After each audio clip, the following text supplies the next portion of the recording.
What's up everybody, Nico's Wire back with you for the 10th inning, giving you another edition of This Day in Sports History. In yesterday's episode, we had a bit of a long episode, but that's because we had so many Indianapolis 500s to get through. So we don't have nearly as many Indy 500s to talk about today. But we do have some records to talk about today. If you all enjoy this video, leave a like on it. If you're new to the channel and you like what you see, hit that subscribe button. Let's get into it. This Day in Sports History.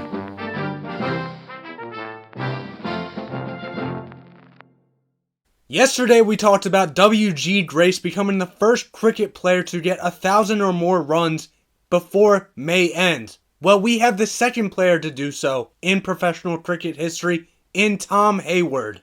In 1900, Hayward scored his 1,000th run of the season. He would end up with 1,074 before the game ended for the month of May. Now this is a little different than Grace though, because the season for him started in late April, so he actually had more than a month to accomplish this. Still, there are less than 10 players in all of cricket history who have done this, no matter when they start. So, this is still very impressive by Hayward. 4 years later in 1914 in Major League Baseball, Joe Benz of the Chicago White Sox no-hits the Cleveland Indians as the White Sox win 6-1. This would be the 5th no-hitter in White Sox history. However, it wasn't nearly as good on the defensive side for the White Sox. How the Indians scored their run?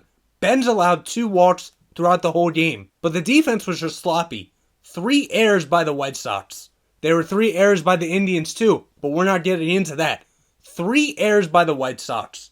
So after a walk, 2 consecutive errors lead to a run scored. That's how the Indians got their run. But Benz was lights out other than those 2 runs. No hits, the Cleveland Indians. Now we're going back to the Indianapolis 500 for a little bit. In 1915, Ralph De Palma, accompanied by Louis Fontaine, becomes the first Italian-born American to win the Indy. This would be Fontaine's only victory. 4 years later in 1919, the first Indy after World War I, Howdy Wilcox won in 5 hours, 40 minutes, 42.93 seconds.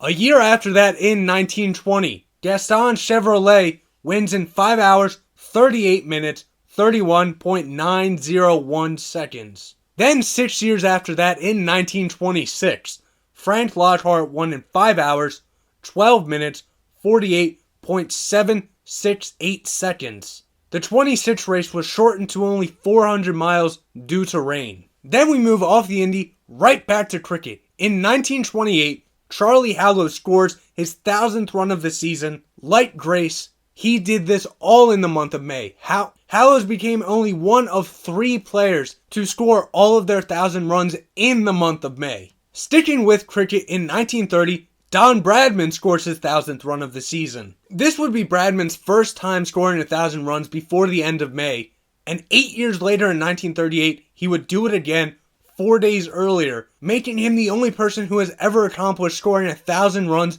before the end of May happen twice. The same year, the British Amateur Championship was taking place, and Bobby Jones scored a 7-6 victory over Roger Weather to complete the first leg of his Grand Slam. A year later in 1931, the French Championships.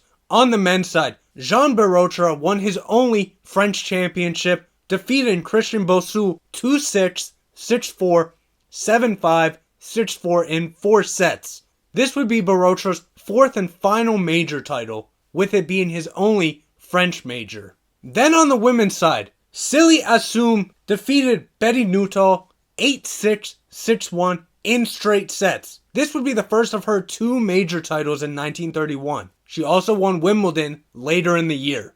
1937, we move right back to the Indy 500. Wilbur Shaw wins in 4 hours, 24 minutes, 7.861 seconds. This would be the first of 3 victories for Shaw. A year later in 1938, we have another person scoring their 1,000th run of the season before the end of May. Bill Edrick got his 1,000th run of the season, and all of them came at Lord's. 4 years later at the PGA Championships in 1942, Sam Snead defeated Jim Ternesa 2-1 for his first PGA Tour major title and what would become the first of 7 major titles for Snead. 6 years later, we move right back to the Indy 500 in 1948.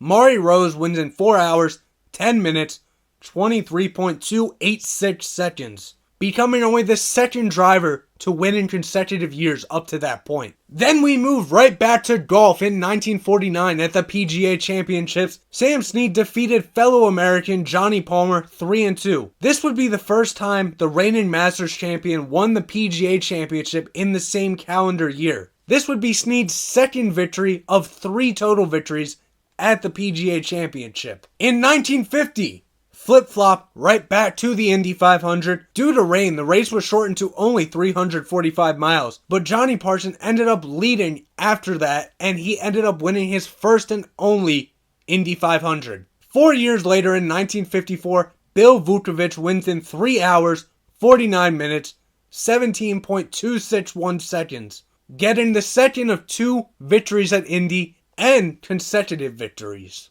Then we go right back to the French Championships in 1958. On the men's side, Mervyn Rose wins his first and only French title, defeating Luis Ayala 6-3, 6-4, 6-4 in straight sets. This would be Rose's second major victory and his first French victory. On the women's side, Susie Cormosi defeated Shirley Bloomer 6-4, 1-6, 6-2. This would be the only major final victory for Kormoski. Now we move to the European Cup final in 1961, which pitted Benfica against Barcelona. Benfica ended up winning 3-2, becoming the first Portuguese team to reach the final and win the tournament. In the 21st minute, Sandra Coxis started the scoring off for Barcelona. Then Benfica came right back, with Jose Aguas scoring in the 31st minute. Benfica would then later be helped out by Antonio Ramaletes, who was Barcelona's goalie, letting in an own goal in the 32nd minute. Then in the 55th minute, Mario Coluna scored, giving Benfica a 3-1 lead at the time. Zoltan Cibor scored in the 75th minute for Barcelona. It wouldn't be enough though. Benfica got their first victory in the European Cup. 4 years later in 1965, Jimmy Clark becomes the first foreigner in 49 years to win the Indianapolis 500 in 3 hours, 19 minutes, 5.37 seconds. Clark led 190 laps during this race, the second most all time. In the 1967 European Cup Winners' Cup, Bayern Munich was going up against the Rangers of Scotland. Bayern Munich ended up defeating them 1-0 with a Franz Roth goal scored in the 109th minute. Also in 1967, at the Indianapolis 500, AJ Foyt wins in 3 hours, 18 minutes, 24.211 seconds. This would be the third of 4 Indy victories for Foyt. At the 1972 European Cup, Ajax was going up against Internazionale. Ajax ended up defeating them 2-0, with Johan Cruyff scoring both of their goals in the 47th and 78th minutes. Move up to 1973, Glenn Turner scores his 1000th run of the cricket season. Then we move up 10 years later, 1983, which saw the Philadelphia 76ers going up against the Los Angeles Lakers in the NBA Finals. The 76ers ended up sweeping the Lakers in 4 games, with Moses Malone leading the way for the Sixers. The Sixers also had Julius Erving, who was contributing, but Moses Malone was the big factor here. He was going up against Kareem. He was able to outduel Kareem on the offensive end, and the defensive end ended up being enough. At the 1987 Stanley Cup Final, the Edmonton Oilers were going up against the Philadelphia Flyers. The Oilers were looking for their 3rd Stanley Cup, and they ended up getting that after winning the series 4-3. The Oilers were up 3-1, then the Flyers came back to force a Game 7. In Game 7, the Flyers scored 2 minutes into the first period, getting an early 1-0 lead. Then Edmonton scored in the 8th minute, tying it up 1-1. Then Edmonton scored a goal in the second period and in the third period for a 3-1 victory, capturing their 3rd Stanley Cup title. 10 years later in 1997, at the Super Rugby Final, the Auckland Blues were going up against the ACT Brumbies. The Blues would end up winning their 2nd straight title with a 23-7 victory. For the Blues, Adrian Cashmore landed 3 penalties and 2 conversions in the Blues' victory. 2 years later in 1999 at the NHL Eastern Conference Final, the Buffalo Sabres were going up against the Toronto Maple Leafs. The Sabres ended up winning 4-1. In Game 5, the score was 2-2 after 2 periods. Then Buffalo scored 2 in the 3rd period, one being an empty net goal at the end of the game, moving them onto the Stanley Cup Final. In 2002, at the NBA Eastern Conference Final, the New Jersey Nets were going up against the Boston Celtics. The Nets ended up beating the Celtics in Game 6, 96-88, for a 4-2 series victory. This would be the Nets' first NBA Finals appearance in their franchise history after winning the first game, losing the next 2,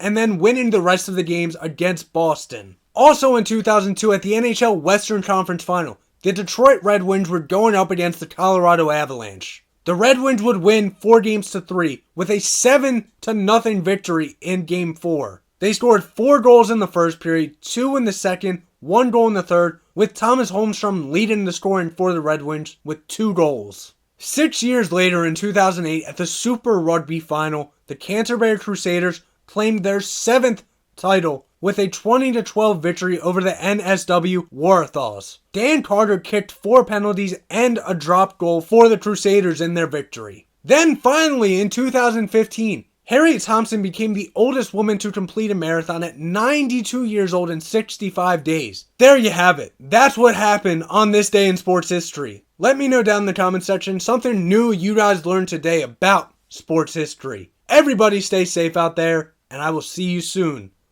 For Nick O'Dwyer and the 10th inning.